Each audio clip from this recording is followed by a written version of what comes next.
ప్రజాస్వామ్యంలో అప్రజాస్వామికంగా జరిగిన ఈ ఎన్నికలు, రౌడీయిజంతో జరిగిన ఎన్నికలు ఇవి. ప్రజలందరూ నాకు చాలా వరకు సపోర్ట్ చేశారు. వాళ్ళందరికీ నా ధన్యవాదాలు. ఈ ప్రజాస్వామ్యంలో ఈ అప్రజాస్వామికంగా జరిగిన ఈ ఎన్నికలు దాని గురించి మనం అనుకోవాల్సిన అవసరం లేదు. మొన్న జరిగిన 11వ తారీఖు అందరూ చూశారు. ప్రతి ఒక్కళ్ళు ఏం జరిగిందో అందరికీ తెలిసి చెప్పాల్సిన అవసరం లేదు. రిగ్గింగ్లు, రౌడీయిజాలు అదే పైకి వచ్చింది, అదే గెలిచింది. అది ఒక మహిళ మీద. అది ఎంతవరకు న్యాయమో మీరే ఆలోచించాలి. ప్రజలు కూడా ఆలోచించుకోవాలి. అంత భయపెట్టి భయాందోళనకు గురి చేసినా కూడా ఒక్కొక్కళ్ళు భయపడతారు, ఒక్కొక్కళ్ళు ధైర్యంగా ఉన్నారు. వాళ్ళు కూడా మనం అనే పని లేదు. వాళ్ళ ఇబ్బందులు వాళ్ళకు ఉంటాయి, వాళ్ళ సమస్యలు వాళ్ళకు ఉంటాయి. తర్వాత ఏంటనేది కానీ ఇదైతే చెప్పడానికి రానిది, చెప్పనలవి కానిది, అనుకోవడానికి కూడా సిగ్గుగా ఉన్నది. ఇది ఒక మహిళ మీద ఇలా చేయటం, ఎంతమంది వచ్చి ఇంత చేయాల్సిన అవసరం లేదు. ఇంతకుముందు లాస్ట్ ఎలక్షన్ ఎలా జరిగింది, ఈ బై ఎలక్షన్ ఎలా జరిగింది, అన్ని చోట్ల జరిగిన బై ఎలక్షన్స్ ఎలా జరిగినాయి, ఒక రౌడీ రాజ్యంతో జరిగింది ఇది. మీరు అందరు చూసారుగా, ఇంకా చెప్పాల్సిన పనే ఉంది. ఈ రౌడీయిజాన్ని చూస్తున్నారు కదా, 3 months నుంచి 4 months నుంచి చూస్తూనే ఉన్నారు. మాట్లాడితే అమ్మాయి మాట్లాడింది అంటారు, నవ్వితే నవ్వింది అంటారు, గట్టిగా మాట్లాడితే ఇవాళ ఎందుకు గట్టిగా మాట్లాడింది అంటారు. మనం రౌడీయిజం మాత్రం రోజు చేయొచ్చు. ఒక కార్యకర్తకి అండగా ఉండాలి కదా.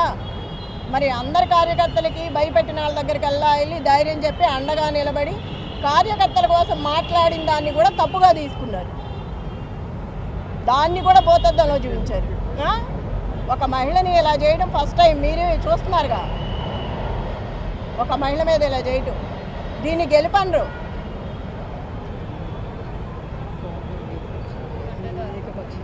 అడ్డదారులు వచ్చి అడ్డంగా చేసి, నేను చూసా కదా మొన్న, నేను అడ్డం పడ్డాను, ఎక్కడికక్కడ అడ్డం పడతానే వచ్చాను, చాలా చేసుకుంటూ వచ్చాము. అది కూడా లేడీస్ని చేసుకొచ్చాం, అన్ని చోట్ల లేడీస్నే చేసాము. అంత ధైర్యంగా నిలబడి షేక్పేట లలిత గారు, యూసఫ్ కూడా బోరుబండ మొత్తం నేను. నువ్వెక్కడ? ఎంఐఎం 4-5 పార్టీలు నిలబడితేనే నా భర్తకి 16,000 చిల్లర వచ్చింది. ఏ పార్టీ లేకుండా మేమిద్దరమే ఉన్నప్పుడు అది వచ్చిందంటే రౌడీయిజంతో వచ్చింది. స్వతహాగా తెచ్చుకున్నది కాదు. నైతికంగా నేనే గెలిచాను. రౌడీయిజం గెలిచింది అనేది నాకు సంబంధం లేదు. అది గెలిపే కాదు అసలుకి, అందరూ వచ్చి గెలిపించుకున్నది. అది అధిష్టానం అధికారంలో ఉంది కాబట్టి రౌడీజాన్ని చేసి రిగ్గింగ్ చేసి, ఎక్కడ రిగ్గింగ్ చేశారు, లోపల ర్యాగింగ్ చేస్తున్నారు. అప్పుడే రౌడీజం స్టార్ట్ అయిపోయింది. ఆల్రెడీ మార్నింగ్ నుంచే స్టార్ట్ అయింది. చీరల మీద కామెంట్స్, ఎదవలు ఇచ్చిన చీరలు కట్టుకొని వచ్చామని అంటున్నారు. మరి ఎక్కడ స్టార్ట్ అయింది? అప్పుడే ర్యాగింగ్ స్టార్ట్ అయింది. ఆడలేదు, మగ లేదు. మహిళలకు ఇట్లాగే చేసేది. గెలిస్తే గెలువు, ఏదో జన్మానికో శివరాత్రి గెలిచావు. ఇప్పుడు గోపీనాథ్ ఉన్నంతకాలం మూసుకొని కూర్చున్నావు. గోపీనాథ్ లేకపోయేసరికి బయటకు వచ్చి ఇవాళ నీ ప్రతాపం చూపిస్తున్నావు. నీ గెలిపేం కాదు ఇది, అందరూ కలిసి చేసిన గెలుపు నీకు. అది నీ స్వతహాగా గెలిచింది కాదు. చెప్తున్నాగా, నైతికంగా నేను ఎప్పుడో గెలిచిపోయాను, రౌడీయిజంగా గెలిచాను. ఇప్పుడు ఇంకా చెప్పండి, ఇంకేమైనా కావాలా?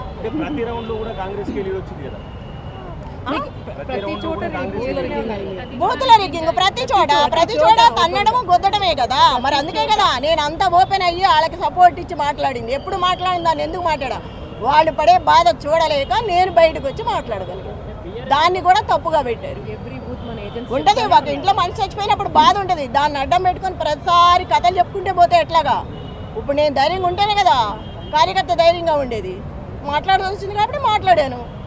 ఎన్నాళ్ళు అట్లాంటివి జరగలేదు కాబట్టి నేను మాట్లాడలేదు. ఎందుకయ్యా అర్థం కావట్లేదా? రౌడీయిజంతో వచ్చామని ఇప్పుడు వరకు చెప్పుకున్నది అదే. ఓపెన్ గా డబ్బులు పంచారు కదా, ఓపెన్ గా అందరూ డబ్బులు పట్టిస్తే కూడా పట్టుకోలేదు కదా. మళ్ళీ కోసి వేస్తే ఎట్లాగా? ఎమ్మెల్యే గారు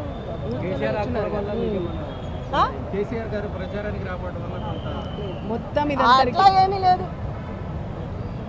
రేవంత్ రెడ్డి గారు ఎన్నిసార్లు వచ్చారు?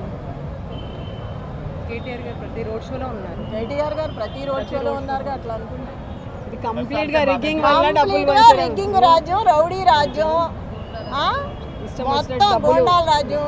ఇంకా చెప్పేది ఏముంది, అంతా మీరు చూస్తాం మళ్ళీ అట్లా క్వశ్చన్ చేస్తే అట్లాగా అన్నీ తెలిసిన వాళ్ళు మీరు ఎమ్మెల్యేలు వచ్చి మీరు కూడా ఒక మహిళను ప్రశ్నిస్తారా జరిగిందంతా చూసి? ఏమా ఎంత జరిగింది చూస్తున్నారు 3 నెలల నుంచి, మళ్ళీ మీరే క్వశ్చన్ చేస్తే అట్లాగా?